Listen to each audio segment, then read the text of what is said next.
with a lot of pride and happiness, we're giving you this, and I hope it never falls. I hope it never rains on it.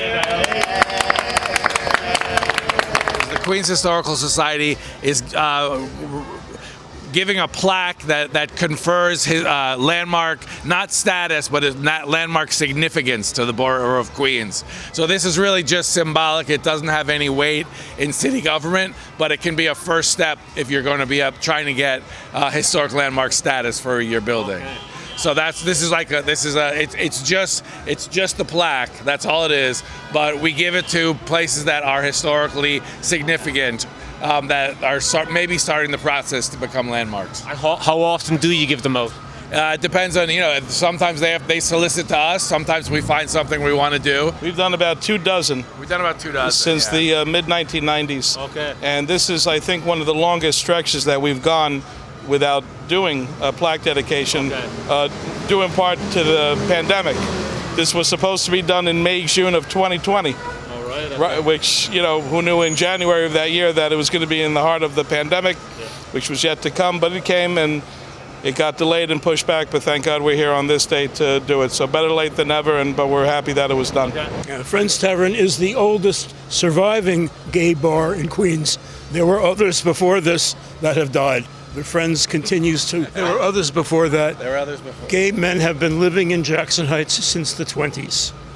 Insignificant numbers. Insignificant numbers. And 37th Road, which is the 4-block long street not behind here, but closer to 74th Street, was once called, where gay men were cruising, was called Vaseline Alley. Yeah. 1989, different times back then to establish a gay bar.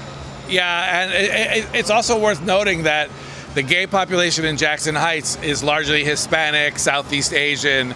It's a little bit different than the gay population in Manhattan, which is more white. But at one point, most of the gays in Queens if they lived anywhere in Queens, it was here in Jackson Heights. All right, okay. But now, people live all over. Yeah, but it's also, I think it's safe to say that Jackson Heights is the center of the gay community in Queens. It's where the Pride Parade takes off. And, yeah. So tell me about this establishment. It must have been a safe haven for a lot of people down through the years. Yeah, exactly.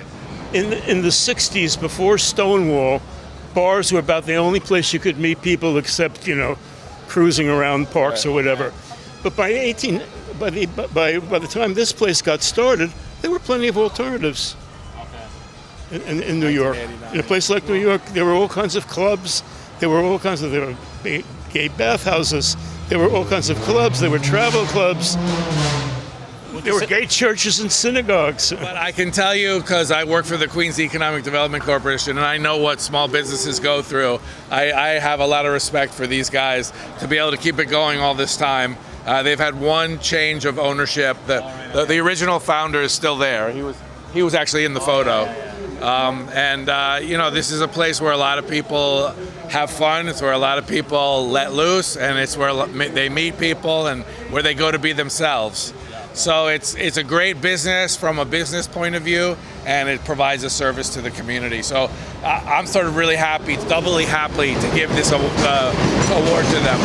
I have a question for you. Are you acquainted with a gentleman named Brendan Fay?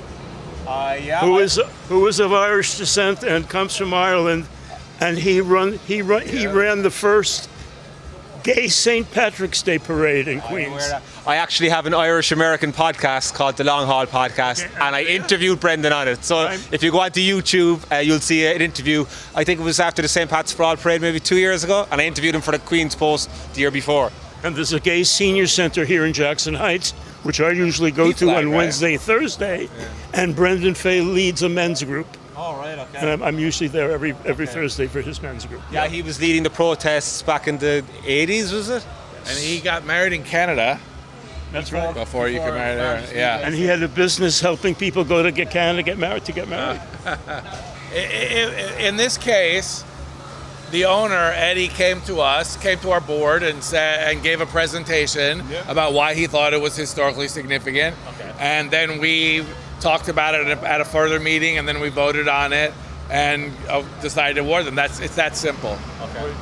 We were so impressed by the history because as he explained to us at that meeting, that it was also a safe space for people in the early 90s who were being diagnosed with HIV/AIDS, and they did, I believe, testing here in privacy. They provided testing for people who I guess did not have access to a doctor or who could not get to a local hospital. They would provide the testing in the back.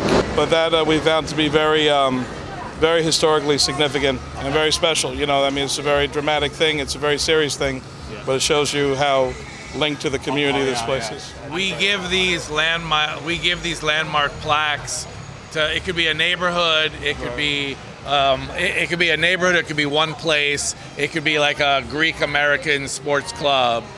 So there are like the Broadway, the last one I saw was the Broadway Flushing. Right. There's a landmark status neighborhood. We give them pretty much to all various entities, businesses, private homes, religious sites, anything of architectural and historical and cultural relevance can receive a plaque. And partly it's because the Landmarks Preservation Commission is based in Manhattan and sees the city through Manhattan eyes, and they don't see it through this neighborhood. And is the goal with all the plaques to eventually get whatever establishment you give it to an official historic landmark? Is that it gives weight. It gives weight. It shows that the Queens Historical Society approves. You know.